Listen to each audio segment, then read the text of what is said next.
O que é assídia? O que é esse pecado capital que parece tão distante, tão estranho, né? Você conhece e entende direito a lista dos outros pecados, gula, luxúria, inveja, não sei o quê. Você sabe apontar, aqui tô vendo, né? Mas a assídia fica uma coisa meio esquisita. Eu mesmo demorei muito a entender e entendi de uma maneira muito tortuosa. Então, neste vídeo ou neste áudio, se você estiver ouvindo no Telegram, eu vou explicar exatamente o que é esse pecado. E esse vídeo ou esse áudio complementa o texto 050 da minha newsletter no Substack. O link estará em algum lugar onde você tiver acesso a essa gravação, né? Então vamos lá. A questão mesmo do entendimento de qualquer coisa passa talvez por duas fases. Se você está falando de um entendimento verbal, quer dizer, de você ler um livro, né, alguma coisa assim. A questão não é simplesmente entender as palavras, o que está escrito ali, porque você pode ler, você vai na Suma Teológica, tem lá uma questão na segunda parte, questão 85, 82, não me lembro agora, mas eu linkei no texto em inglês essa questão da Suma Teológica. E você vê lá que a assídia é uma espécie de tristeza por você achar que não vai obter os bens espirituais. Então você fica, que isso? Será que São Tomás de Aquino quer dizer que eu acho que eu não vou para o céu, então por isso eu estou triste? Mas será que eu estou realmente triste porque eu acho que eu não vou para o céu? Porque se eu tivesse realmente triste, então talvez isso me motivasse a fazer alguma coisa. E você realmente não sabe bem a que ele se refere. Não tem alguma coisa na sua realidade imediata, né? Talvez tenha. Se tiver, aliás, ótimo. Se for claro para você, você não precisa desse vídeo, desse áudio, você não precisa do meu comentário. Mas tem uma coisa que São Tomás de Aquino diz depois, porque a assídia é uma espécie de tristeza, né? E tem uma coisa que ele fala depois que ajuda a, vamos dizer, pregar a assídia na nossa experiência concreta, que é o seguinte. A assídia é uma espécie de tristeza, né? Então ele fala de uma tristeza segundo o mundo, quer dizer, uma tristeza por você não obter bens mundanos. E isso torna a assídia mais clara. Então você acha que nunca será tão lindo quanto fulano, você acha que nunca será tão rico, ou você tenta modificar o seu corpo fazendo dietas e exercícios e tal, e o resultado custa chegar, você quer passar numa prova, você não consegue passar, né? Se você já escreveu uma tese de doutorado como eu, você certamente já passou, se você escreveu qualquer coisa, aliás, você certamente já passou por aqueles momentos de secura e aí você sabe a tentação que representa para você ter um celular à disposição, porque você imediatamente largar e pensar, hoje não vai sair nada mesmo, então você começa lá, pega o celular, pega o seu iPad, seu computador mesmo e muda de assunto, né? Então a assídia é a tristeza por você achar que não vai obter um bem, mas essa tristeza também você não deve entender como uma espécie de puro sentimento, não quer dizer que você se sinta triste ou que você mantenha essa tristeza no mesmo nível sentimental, no mesmo nível emocional que você sente, talvez no exato momento em que a sua namorada termina com você, ou no momento em que você vê que o seu nome não está na lista dos aprovados, né? Ou, sei lá, você obtém, né, que chega aquela recusa que você não esperava, você fica muito triste, você passa alguns dias assim, né, e depois você volta a um estado mais normal. Não, então não significa isso, mas significa até como o pecado capital, assim, né? Ele tem alguma coisa, muitas vezes, de habitual. Então, quer dizer, você se acostuma a acreditar que não vai obter aquilo e essa desistência se enraiza em você, se torna um hábito. E a sua vida passa a ser cercada de coisas tristes, mas você, claro, sei lá, como aquilo se torna um hábito, você deixa de perceber aquilo como triste. Então, por exemplo, se você quer modificar o próprio corpo, se você quer fazer uma dieta e tal, tipo, eu falo isso, aí eu tive que fazer uma dieta muito forte por causa do meu pós-Covid, e eu ainda deveria viver, tô voltando a viver na quaresma, segundo restrições alimentares maiores que aquelas em que eu vivi entre os dias 1º de janeiro e a quarta-feira de cinzas. Então, você, sei lá, vai abraçar o pote de sorvete, né? Você começa a fazer isso todo dia e você sai da dieta todo dia, você deixa de estudar para ver Netflix e tal.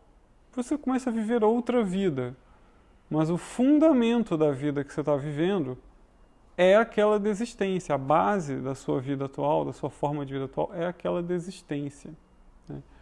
Quando você vai estudar a Assídia num contexto religioso, sempre tem referência à expressão poética, assim e tal. Virou até um livro do Andrew Solomon sobre depressão. Eu não sei, não estou comentando as relações entre depressão e assídia. Eu acredito que elas existam, mas eu nunca estudei depressão. E se alguém quiser saber, sim, depois de eu mesmo ter vivido uma desregulação hormonal forte por causa do Covid, eu nunca subestimarei o aspecto químico, né, do seu corpo na sua disposição mental, psicológica. Então, tem essa expressão que é o demônio do meio-dia.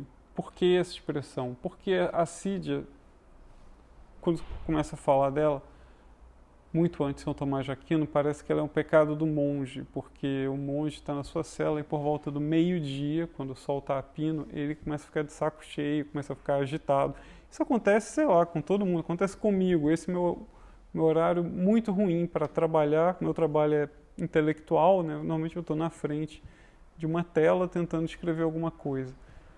Então, nesse horário, há muitos anos, eu mesmo já desisti assim de trabalhar. Se eu tivesse condições, e logo voltarei se Deus quiser, fazer mais exercícios físicos e tal, esse é meu horário preferencial. Então, vamos dizer assim, eu estou surfando o demônio do meio-dia. Não estou enfrentando, assim, já que nessa hora eu perco a concentração e tal, então eu faço outra coisa, vou cozinhar, se for o caso, fazer faxina, sei lá, mas faço alguma coisa que não exige isso. Mas o monge não, né? O monge fica a ideia é que o monge está lá na cela, rezando, praticando, lendo e tal, e ele fica inquieto e ele tem que enfrentar. Eu vou pela tangente, né? Então, ou até, sei lá, respondo perguntas no Instagram, mas enfim. Então, a assídia tem esse nome por causa disso. Ela é um descuido. A assídia não tem nada a ver com ácido, né? Ela vem do grego akedeu, que significa descuidar. O infinitivo seria akedeuem, mas é que em grego como em latim a gente indica os verbos pela primeira pessoa do singular, do presente do indicativo. Então, akedeu.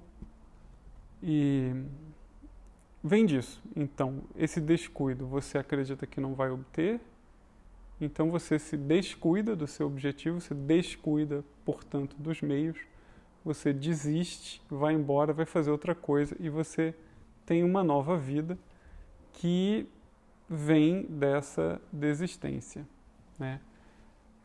Ainda assim, porém, talvez a assídia fique um pouco difícil de entender, porque infelizmente, poucas pessoas tiveram um grande desejo e por isso sofreram um grande baque, né? Poucas pessoas realmente se dedicaram a um concurso público, poucas pessoas se dedicaram de verdade por tempo suficiente, sei lá, a enriquecer, a modificar o próprio corpo. Eu dou esses exemplos porque eles são exemplos banais, fáceis de entender. Meu objetivo é ser didático. Aqui, sei lá, acho que não é preciso, não é o meu ideal, como eu falei, você entender aquilo a que as coisas se referem. Então, coisas que se você não fez, você já viu outra pessoa fazer. Todo mundo já pensou em ser um pouco melhor, melhorar um pouco de vida. Pelo menos um pouco, né? E todo mundo já desistiu de alguma coisa, ou deixou para depois e tal. Então, mas a maioria das pessoas, infelizmente, me parece que não tem esse grande desejo de fazer alguma coisa. Porque sim, é preciso um grande desejo para, sei lá, você quer escrever um livro realmente bom, você leu muito, você tem noção do que é um bom livro, né? Isso demanda algum esforço, a menos que você seja o Mozart dos livros, que senta lá e faz as coisas, né, e tal, mas para a maior parte das pessoas, inclusive grandes escritores, é preciso, né, um cultivo desse dom. Bom, na verdade, estou dizendo isso, Mozart, né, era treinado pelo pai lá na música desde a mais tenra infância. Então, digo, se você não cultiva todo dia, se você não cria também o hábito contrário, você não tem um grande desejo. Então, a CID seria até mais grave se você tivesse criado esse grande desejo na forma de um hábito e tivesse desistido. Seria uma coisa maior ainda, uma desistência maior ainda, mais grave, mais dramática, né? O mais normal, aí normal, digo no sentido de comum, é que você nem tenha tido um grande desejo, mas tem um pequeno desejo e você fica simplesmente mapeando os obstáculos, estudando os obstáculos e tal, e explicando para você mesmo por que você nunca vai conseguir fazer nada. Foi nesse ponto aqui, que eu, Pedro, entendi a Assídia. Foi aí que eu me lembrei da Assídia. E eu percebi isso quando eu percebi que existia uma conexão espiritual, vamos dizer, entre a nova direita brasileira e os primeiros revolucionários russos do século XIX. Mas eles foram dos primeiros mesmo. O pessoal do niilismo lá, do Turgenev. Não estou falando de Lenin, assim, nada. Estou falando do pessoal de antes, assim, do Herzen, Bakunin e tal. Até o Vissarion Bielinski. Porque o que eles faziam essencialmente era a mesma coisa que o brasileiro de direita faz, que é se reunir, né? A gente se reúne virtualmente, eles escreviam nas revistas, iam na casa uns dos outros, uns eram ricos, Bakunin era rico, né? Herzen era mais rico ainda, Bielinski era um pobre ferrado,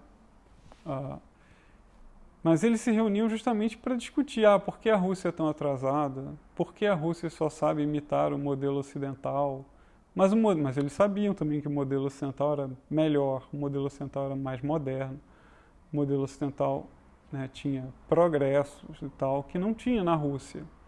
Aliás, nenhum deles era religioso também, mas muitos ainda eram imbuídos da ideia da nação russa, tá? Como Herzen até o fim parece ter acreditado na força do camponês russo de criar comunidades, etc. Mas Herzen é uma exceção um pouco aqui, porque ele percebeu tudo isso e se tornou um exemplo de lucidez. Ele é um dos meus modelos pessoais, Alexander Herzen.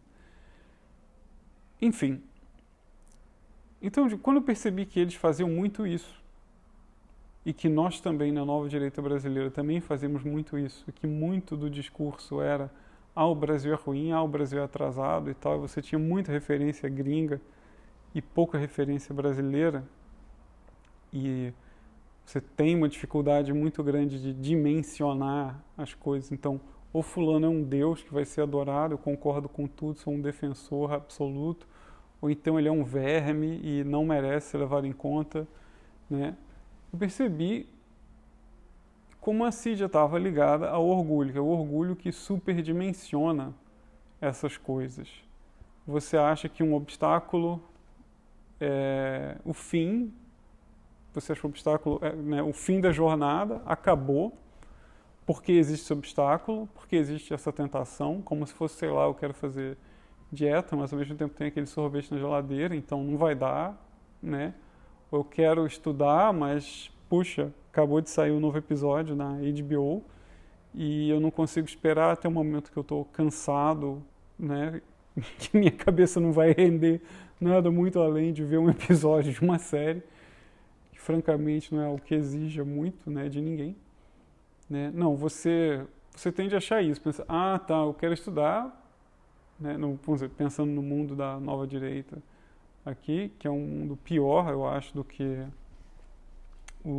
enfim, não é exatamente pior, mas um mundo que tem obstáculos diferentes daqueles enfrentados pelos primeiros revolucionários russos, porque a nova direita fala muito de vida intelectual, então assim, você tem internet, a rigor você tem tudo, né? Se você tem uma conta na internet, você tem acesso à internet, você sabe ler e escrever. Se você tem até um conhecimento mediano que seja, um conhecimento instrumental para leitura em inglês, você tem acesso a tudo.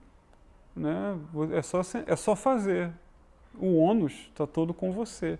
O ônus depende só da sua força de vontade. Ou o ônus todo está no seu grande desejo. Então, você não tem um grande desejo, né? Mas você tem um grande orgulho porque você, sei lá, queria estudar em Princeton com bibliotecas de Mogno e tal, e não tem isso. Então você pensa, o Brasil é muito ruim e tal. Quer dizer, você queria que o mundo dispensasse você, o mundo funcionasse bem o suficiente para dispensar você de ter um grande desejo, assim como os revolucionários russos, os primeiros, queriam que a Rússia fosse mais parecida com a Europa ocidental, né, já democrática, revolucionária, etc. Ou pelo menos já tinha conhecido revoluções que, né, eram países em que o ideal da república já existia, já estava mais próximo por causa da França, sobretudo, né?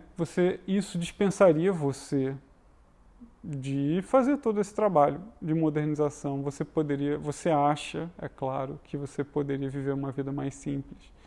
A gente sabe até que não foi isso que aconteceu, e esse é um tema muito importante para Alexander Herzen. Eu vou encerrar aqui este vídeo, este áudio, para passar para o próximo, no qual vou discutir mais especificamente questões da nova direita brasileira e vou falar da solução simples, que, aliás, na verdade, eu já mencionei. Então, pessoal, muito obrigado e até a próxima!